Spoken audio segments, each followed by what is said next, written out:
السلام عليكم كسر دواد يقرأ كولج ما أنت وحين لا شو كوش عبد الرزاق أندور سؤال ودين دونه وكهرين تسود دو كوش عبد الرزاق. أي ما شاء الله أدري دوي thank you so much. واي هدور سؤالات بنكويدين دونه نهرتي يقرأ كولج بحيك قد وانتي كولج هذا كلام. واي هاي وكهرين تا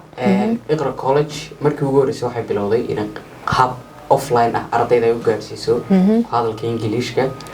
يدو كعاوني صارت يجون كهذلو أرضي وحلو كعاوني أرضي وحليها معلم أجنبي معلم native foreigner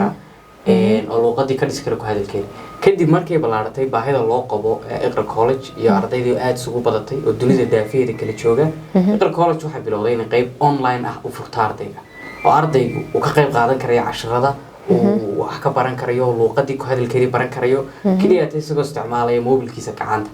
markaas iqra college qaybteeda online ka main focuskeedu waxa weeyaan in ardaygu luqadii ku hadlo oo baran karo isagoo jooga gurigiisa ama goobtiisa واسي وناكسن dadka shaqeeya ama hooyooyinka kaleeto ee aan haleelinin maxaa u diyaarsan way dadka busy-ga ah salaana kala qof hooya ama qof aaba ama qof shaqeeya labadii gelinba oo haleelkii ku yar yahay qofkaas kale waxaan ugu tala galnay system saddex step oo kala duwan saddex level oo kala duwan qofkii Englishka uu dhiganaya wuxuu helayaa macallinkii oo diyaar ah 24 hours-kii wuxuu helayaa qofkii call intaas oo dhanna wuxuu ka helayaa isagoo isticmaalay kaliya mobilkiisa gacanta isagoo jooga gurigiisa ama goobtiisa shaqo ayuu qofkii baranaya inuu Englishka baran karo kuna hadli karo waayahay dadku markay isdiiwaan galiyaan ee ugu horeysa maxaa u diyaaraa ugu horeynta qofku markuu soo diiwaan geliyo iqra college waxaan u diyaarinay ugu horeynta saddex level beginner iyo round 1 iyo round 2 marka saddex level aan u diyaarinay waxa weeyaan qofkii ugu horeyntii waxa la siinayaa live class bala siinaya weeraan saddex live class bala siinaya qofkii ama laba live class kale qofkii wuxuu helayaa call buu helayaa macallinkii baa call kula soo hadlay marka kaliya tama inta qofkii video loo diro loona videoga soo daawo sidaas bes weydanta qofkii live class bala siinaya laba saddex meelahaas call macallinkii baa call kula soo hadlay waa la wareysanaya qofkii wuxuu helayaa zoom class bay ardayda qaar helayaan feedback buu qofkii helayaa macallinkii baa ka saxaya marka cashar loo diro uu soo hadlaya waa laga saxaya macallinkii marka intaas oo shay buu helayaa ardayda waa si wanaagsan adigu mudad ku soo jirtay macallinimada ama coachnimada maxaad kula talinaysaa bal ardayda Englishka jecel inay bartaan iyo kuwa baranayaba way ugu horeynta in muddo ah ilaa imka 3 sano ku dhawaad iqra college macallin baan ka ahaa gaar ahaan qaybta offline ka iyo online ka ba waxaan soo arkay arday fara badan oo kala duwan arday haleelku ku yar yahay arday beginner ah arday ma sha Allah advanced ah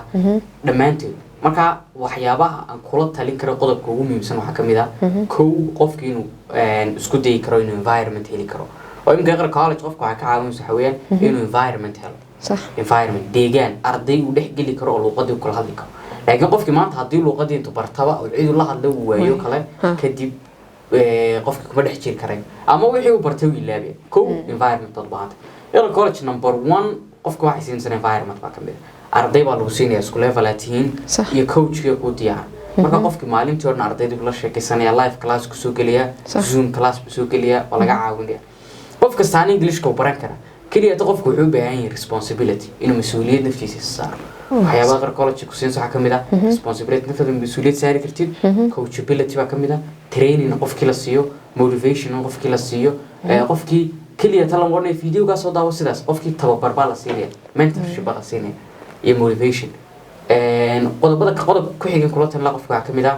in qof walba luqadu baran kara kaliya wuxuu baahay responsibility naftiisa saaro marka inaad responsibility naftaada saartid goals iyo ahdaaf ku dejisan inaad leedahay iyo qofkii inuu environment ku dhex jiri karo deegaankaas way aad iyo aad baad mahadsan tahay su'aalahan ku weydiinad ku mahadsan sida uga jawaabtay oo ku mahadsantiin daawashadiina oo markaagii bara luqadda Englishka kuna soo dhow iqra college bye bye